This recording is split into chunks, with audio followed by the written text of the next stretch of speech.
இதுல பிசரிஸ் எத்தனை சார் இருக்கு?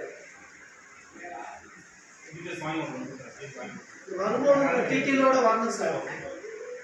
இப்ப பெரியகுளத்துல நெடுங்குளம்னு ஒரு கம்மா இருக்கு தெரியுங்களா? நந்தியாவரம், புட்டவண்டான்குளம், கல்லுக்குளம், நெடுங்குளம் மிகப்பெரிய சேனல் அது. அந்த நெடுங்குளத்துல கவர்மெண்ட்ல இருந்து ஒரு ஸ்டே வாங்கியிருக்காங்களாம். உங்களுக்கான அந்த உரிமையை தடுத்து ஒரு ஸ்டே வாங்கியிருக்கதா சொல்றாங்க. ஆறு அந்த விவசாயிகள் இப்ப அவங்க கஸ்டடியில விடுது. அந்த கஸ்டடியில வந்து அவங்க வந்து மீன் பாசிக்கு குத்தே விடுறாங்க. என்ன எல்லா ஊர்லயும் ஒரு மாதிரி இருக்கு, நீங்க மட்டும் எப்படி கூட உங்களுக்கு அத்தாரிட்டி வரும்னு சொல்லும் போது இல்ல நாங்க வந்து பிடபிள்யூடி தலையிடக்கூடாதுன்னு சொல்லி ஒரு தடை ஆணையை வாங்கியிருக்கோன்னு சொல்றாங்க.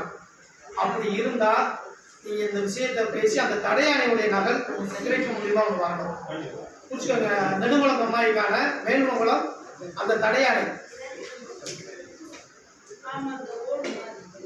அது போக சார் இப்ப இந்த 5 வருஷமா நீங்க மீன் பாசி குத்தகைக்கு விடும்போது இந்த 5 வருஷத்துக்கான அந்த இது ஸ்டேட்டஸ் போன முதல் வருஷம் எவ்வளவு போச்சு, 2வது வருஷம் எவ்வளவு போச்சு, 3வது வருஷம் எவ்வளவு போச்சு, 4வது வருஷம் எவ்வளவு போச்சு, இப்படி இந்த 5 வருஷத்துக்கான அந்த வருட வாரியா குளத்தோட பேரை எழுதி முதக்கிட்டு எவ்வளவு வேரியேஷன் ஆயிருக்கு, கவர்மெண்ட்டுக்கு லாபமா இருக்கா இல்ல கவர்மெண்ட்டுக்கு லாஸ் ஆயிருக்கா அப்படிங்கிற டீட்டெயில் வேணும்.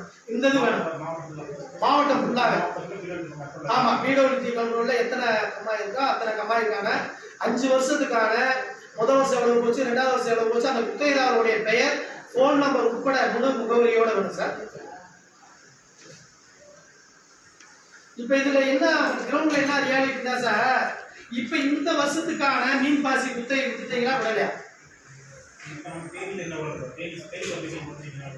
விடல. ஆனா அங்க பூரா மீன் குஞ்சு விட்டுக்கிறாங்க தெரியுமா? உங்க நாலேஜ் வந்துச்சா?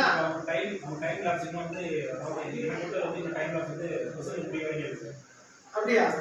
இல்ல அது ஏன்னா நான் கேட்டதுல முடிஞ்சிருச்சு மாதிரி சொன்னாங்க சார். தேனி இல்ல பொதுவாக நம்மளுடைய பிரிவனம் இதெல்லாம்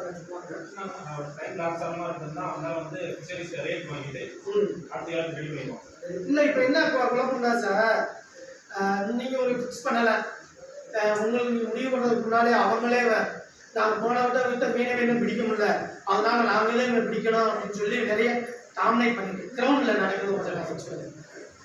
அப்படி போயிட்டு இருக்கு. இப்ப தேதிக்கு எந்தெந்த குளம்லாம் ஏலம் விட்டுருக்கு, எந்தெந்த குளம்லாம் ஏலம் விடல ஒண்ணு.